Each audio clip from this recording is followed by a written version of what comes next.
အားလုံးပဲမင်္ဂလာပါဒီနေ့မှာတော့ဆရာဖေမြင့်ဘာသာပြန်ထားတဲ့နှလုံးသားအာဟာရရတစာများတွေကနေပြီးတော့စာလေးတစ်ပုဒ်ကိုဖတ်ပြခြင်းပါတယ်အခုကျွန်တော်ဖတ်ပြမယ့်ခေါင်းစဉ်ကတော့ကောင်းလေးနဲ့ခွေးလေးဖြစ်ပါတယ်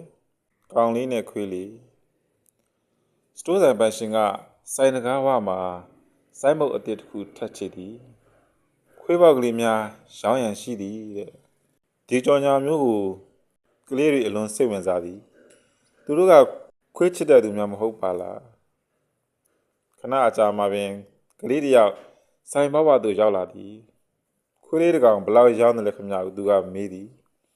ဒေါ်လာ30က50အထိဈေးအစားအစားရှိတယ်ဆိုင်ရှင်ကဖြေသည်ကောင်လေးက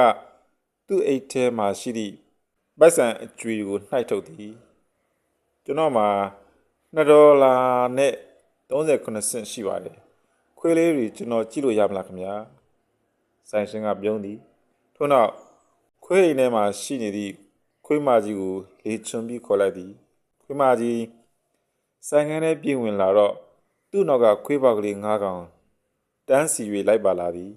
ပစ္စည်းကွေးလေးတွေအမွေးကတိတ်ရှည်တော့တကိုယ်လုံးအမွေးတွေဖုံးကလုံးနေသည်အဲ့ဒီအထဲမှာတကောင်ကဟိုးနောက်မှာပြက်ကြံခဲ့သည်သူကထော်တီထော်နဲ့လမ်းမလျှောက်တတ်သလို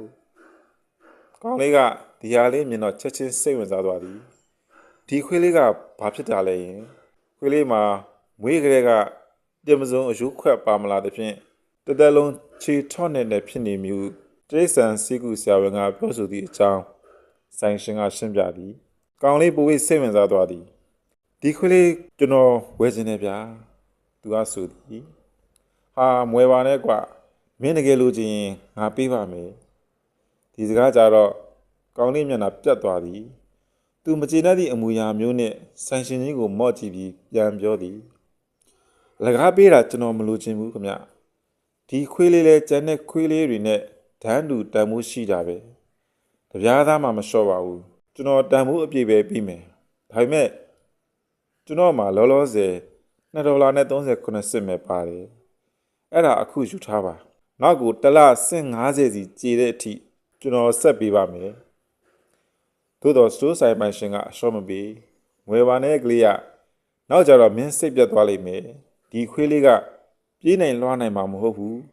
မင်းနဲ့ခုံပေါက်ကစားနိုင်မှာမဟုတ်ဘူးဒီကကြတော့မှကောင်လေးကဆိုင်ရှင်ကြီးကိုမော့ကြည့်ကသူ့ဘောင်းမီအောင်နားစားကိုလှမ်းပြီးပြရင်လေတံတူးတူးနဲ့ပြောသည်ကျွန်တော်လည်းကောင်းကောင်းမပြေးနိုင်ပါဘူးဗျာပါပေလေးခင်ဗျာမှာသူ့ကိုချင်းစာမဲ့လူတယောက်တော့ရှိဖို့လိုမှာပေါ့တဲ့ကောင်လေးဘယ်ရှိတော့ကလေးကအတော်ဆူဆူဝါးဝါးပင်တိန်နေကောက်နေကလမ်းလျှောက်နိုင်ရန်အတွက်တက်ထုချုပ်တံများဖြင့်အားဖြည့်ပေးထားရလိမ့်သည်ဒါကတော့စာပေမြဘာသာပြန်ထားတဲ့ရတစာစုလေးဖြစ်ပါတယ်အဲ့တော့ဒီရတစာစုလေးကိုဖတ်ကြည့်လိုက်တဲ့အခါမှာကောင်လေးတယောက်ရယ်ခွေးလေး9ကောင်ရယ်အဲ့ဒီကမှတင်မစုံခွဲယူပါမလာတဲ့ခွေးငယ်လေးတစ်ကောင်ကိုကောင်လေးကစိတ်ဝင်စားတယ်ဒါကြောင့်မလို့သူဝယ်မယ်ပြောတယ်ဆိုင်ရှင်ကမရောင်းဘူးပေါ့နော်အလကားပေးမယ်ပြောတယ်ဒါပေမဲ့ဒီကောင်လေးရဲ့စိတ်တက်ကဒီခွေးလေးမှလည်းကြံတဲ့ခွေးလေးလူဒန်းတူတန်မှုရှိတယ်ဆိုပြီးတော့သူမြင်တယ်ခံစားတယ်ဒါကြောင့်မလို့တန်မှုအပြည့်ပြီးတော့ဝယ်မယ်ပေါ့လေဆိုတော့နောက်တစ်ခုကဒီခွေးလေးမပြေးနိုင်တယ်လို့သူလည်းပဲမပြေးနိုင်ရှာဘူးဒါကြောင့်မလို့ဒီပါပီလေးအတွက်ဒီခွေးလေးအတွက်သူ့လူကိုချင်းစာတတ်တဲ့သူ့လူအဖြစ်မျိုးနဲ့သူတယောက်ရှိပါသေးလားဆိုတာမျိုးမြင်လာအောင်လောကထဲမှာအားမငယ်လာအောင်ကူညီပေးခြင်းနဲ့ဒီကောင်လေးရဲ့စိတ်ဓာတ်ကိုတွေ့ရပါတယ်အဲ့တော့ဒါလေးကိုဖတ်ကြည့်ခြင်းအပြင်ကျွန်တော်တို့ရဲ့လောကမှာကိုချင်းစာစိတ်တွေများများရှိပြီးဖို့လိုအပ်ပါတယ်